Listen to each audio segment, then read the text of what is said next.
Hola, otra vez estamos aquí para hacer un repaso de los temas de EBAU de Historia del Arte. Empezamos.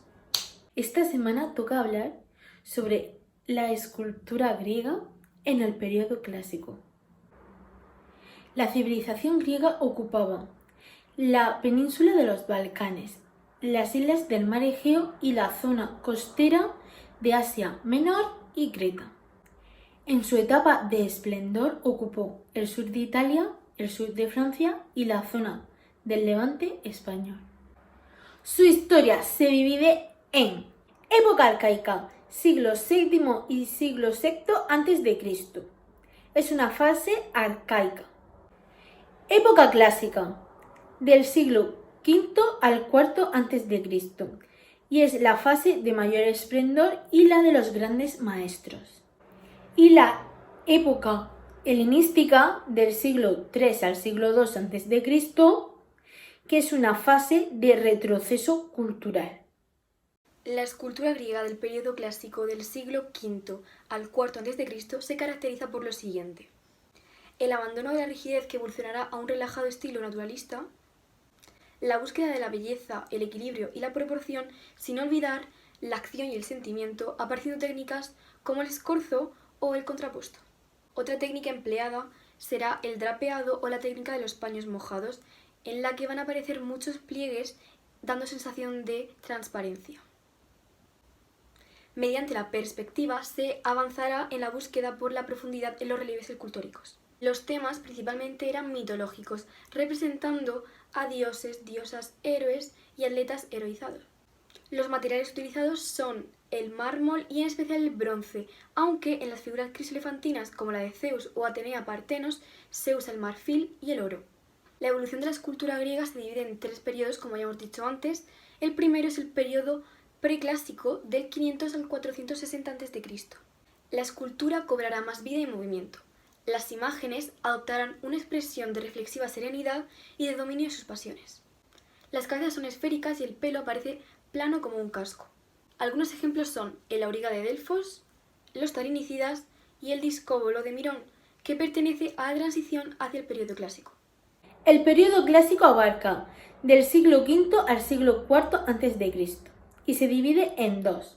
Los escultores del gran clasicismo son los escultores del siglo V y diferenciamos a tres: Mirón, Policleto y Fidias.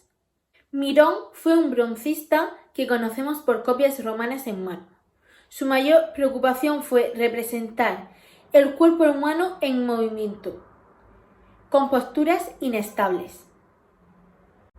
El discóbolo representa a un joven atleta en el momento fugaz en el que va a lanzar un disco. A pesar de su esfuerzo, en su rostro echamos en falta mayor expresividad. Su cabeza es esférica y su pelo es plano.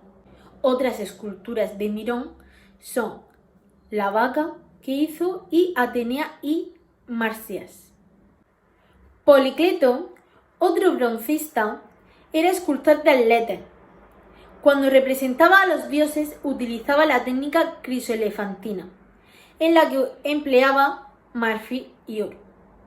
Su mayor preocupación era encontrar el canon de proporciones perfectas, para alcanzar la belleza ideal y un conjunto armónico.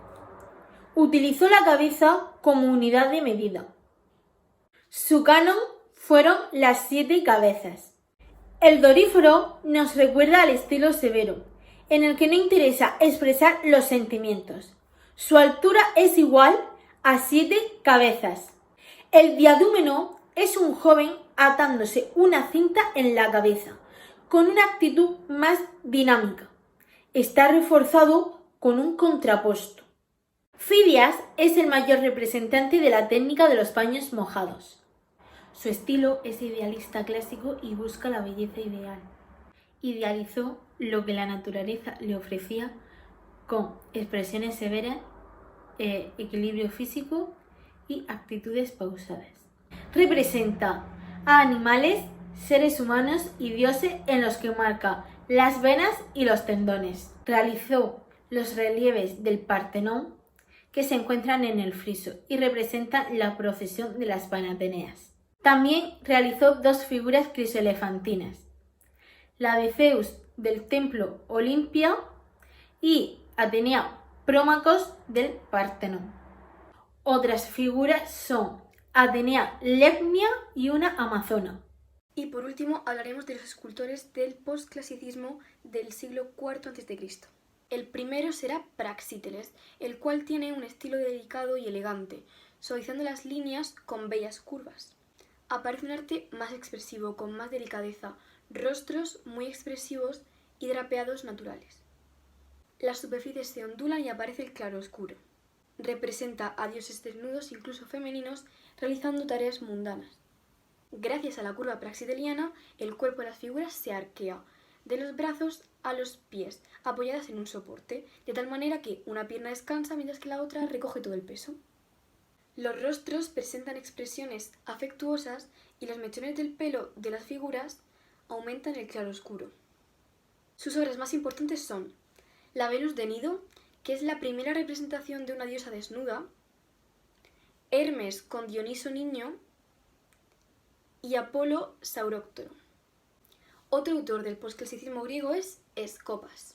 Este se caracteriza por la expresión dramática de los sentimientos como la pasión, la angustia o el pateticismo en las faces de sus figuras. ¿Y cómo? Hunde ojos, entreabre bocas, frunce el ceño de sus personajes o remarca mucho las curvas del cuerpo de sus figuras. Sus obras más importantes son La Ménade y Meleagro.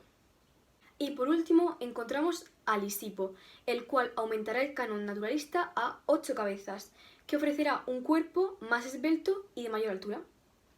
Por ello tenemos distintos puntos de vista en tronco, cabeza y extremidades que sugieren movilidad. Sus figuras son colocadas de perfil en poses naturalistas, rompiendo con el frontalismo. Su obra más importante es el Apoxiomeno, pero también encontramos esculturas colosales y retratos a Alejandro Magno. Y hasta aquí el vídeo de hoy, espero que os haya gustado mucho, un beso y adiós.